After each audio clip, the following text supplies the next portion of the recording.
ለማመን በሚያስቸግር ቤት ውስጥ የሚኖሩ ታዋቂ አርቲስቶች።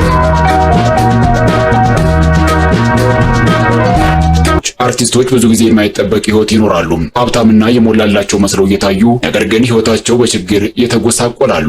እኒህ አርቲስቶች ችግራቸው አደባባይ ላይ የሚወጣው አደገኛ የሆነ ህመም ሲያገኛቸው ነው። ያኔ ለህዝባቸው የምጽዋት ጥሪ ያቀርባሉ። ይህ ብዙ ጊዜ የተስተዋለ ነው። ደስተኛ መስለው ያዘኑ፣ ትኩረት ሳይስቡና ህይወታቸውን ድብቅ አድርገው እጅግ የተቀናጣ ህይወት የሚኖሩ አርቲስቶችም አሉ። በዛሬው ዝግጅታችን ሶስቱ የሀበሻ ሴት አርቲስቶች የሚኖሩበትን እጅግ አስደንጋጭ ውበት ያለውን መኖሪያ ቤታቸውን እናያለን። እነዚህ አርቲስቶች የሚኖሩበት ቤት እያንዳንዱ ከ15 እስከ 20 ሚሊዮን ብር ድረስ ወጪ ይወጣበት ነው። ሶስቱም ሴቶች የሚኖሩበትን እጅግ የሚያምር ቤታቸውን ውስጡንም ውጩንም አብረን እንመለከታለን። አያይዘን አርቲስቶች በምን መንገድ እንዲህ አይነት የሀብት ማማ ላይ እንደደረሱም ምክንያቱን እንነግራቸዋለን። የት እንደተወለዱ እድገታቸውንና ጸባያቸውን ጭምረንም እናያለን። ሰብስክራይብ በማድረግ አብራችሁን ቆዩም።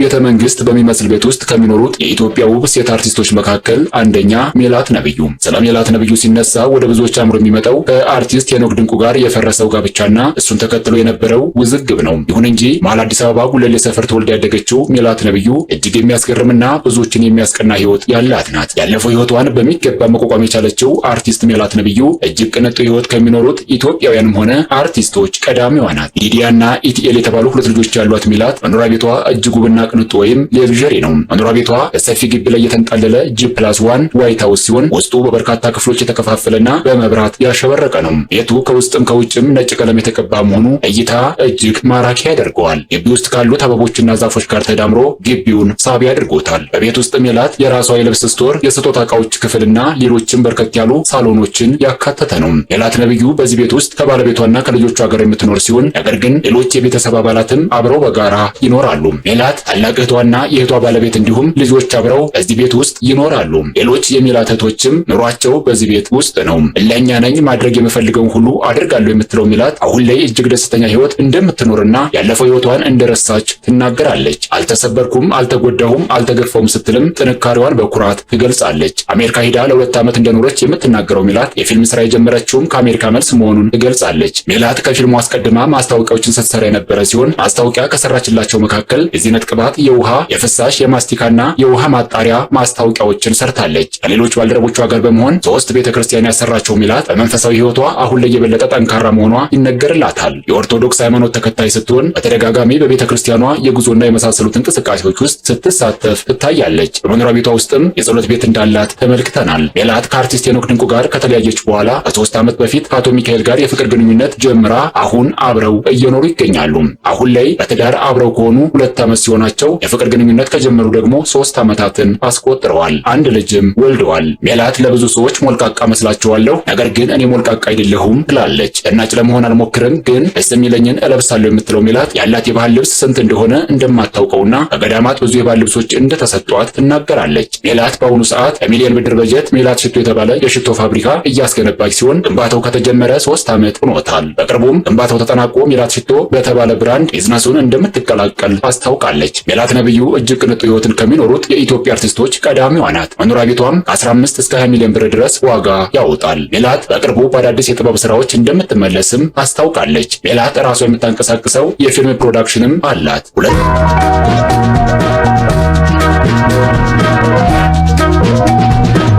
ሁለተኛ በቅንጡ ቤት ቅንጡ ህይወትን ከሚኖሩት የኢትዮጵያ ሴት አርቲስቶች መካከል የትናየት ታምሩ ሁለተኛዋ ናት። በከፍተኛ መጠን የራስ መተማመን እንዳላት የሚነገርላት የትናየት ታምሩ በተለያዩ ፊልሞች ላይ ስትተውን እናውቃታለን። እጅግ ከልቧ በመተወንና የፈጠራውን ዓለም እውነታ በማስመሰል የምትታወቀው የትናየት ታምሩ ቤቷ እጅግ በጣም አስደማሚ ነው። የትናየት የተወለደችው በአዲስ አበባ ልደታ አካባቢ ነው። ወላጅ እናቷ እንደሚሉት ከልጅነቷ ጀምሮ ከፍተኛ ቁጥጥር ይደረግባት ነበር። 2 ታላላቅ ወንድሞች ያሏት የትናየት ስሟን ያወጣችላት ቅድመ አያቷ እንደሆኑ ወላጅ እናቷ ተናግረዋል። ይቺ ልጅ የትናየት ትደርሳለች ሲሉ ቅድመ አያቷ ገና ልጅ እያለች ስሟን ሰጥተዋታል። የቤት ስሟ ሚሚ እንደሆነም እናቷ ይናገራሉ። የትናየት በመኖሪያ ቤቷ ከእናትና ልጆቿ ጋር የምትኖር ሲሆን በአሁኑ ሰዓት ትዳር የላትም። በራሷ ቤት ውስጥ አብሮ የሚኖር ባል የነበራት ቢሆንም አሁን ላይ ተለያይተዋል። የትናየት ቤት በሰፊ መሬት ላይ ያረፈም በውስጡ ከ16 በላይ ካሜራ የተገጠመለት በግቢው ውስጥ ከ300 በላይ አበባዎች የተተከሉለት ነው። የትናየት ቤት በአትክልቶችና በአበባዎች የተሞላ ሲሆን ለእይታ እጅግ በጣም ውብና ማራኪ ነው። የትናየት አበባዎችን በከፍተኛ በከፍተኛ መጠን በመውደዷ በግቢዋ ውስጥ ላሉት ከ300 በላይ የአበባ ዝርያዎች ክትትልና ሕክምና እንደምታስደርግ ተናግራለች። ይህ መኖሪያ ቤት አሁን ባለው ዋጋ 15 እስከ 20 ሚሊዮን ብር ድረስ ይገመታል። ሴት ጓደኛ ያልነበራትና ከቤት መውጣት ሳይፈቀድላት የኖረችው የትናየት የከተማ ባላገር ነኝ ትላለች። አዲስ አበባን ብወለድባትም ከቤት እንዳልወጣ አደረግ ስለነበር አላውቃትም ትላለች። የትናየት ከበርካታ የውጭ ድርጅቶች ጋር የምትሰራ ሲሆን በስዊዘርላንድ ዙሪክ ስፓትስ ፋሚሊ ኮንሰልቲንግ የተባለ ተቋም እያስገነባች መሆኗን ተናግራለች። ይህ ተቋም በስዊዘርላንዶች ይገንባ እንጂ ንብረትነቱ ሙሉ ለሙሉ በእሷ የተመዘገበ መሆኑን አስታውቃለች። በኢትዮጵያ ውስጥም እንዲሁ ከውጭ ሰዎችና ተቋማት ጋር በመተባበር በርካታ ፕሮጀክቶችን ትሰራለች። የትናየት ከፊልሙ በተጨማሪ ከፍተኛ የሆነ ገቢ የምታገኘው በዚህ እንቅስቃሴዋ ነው።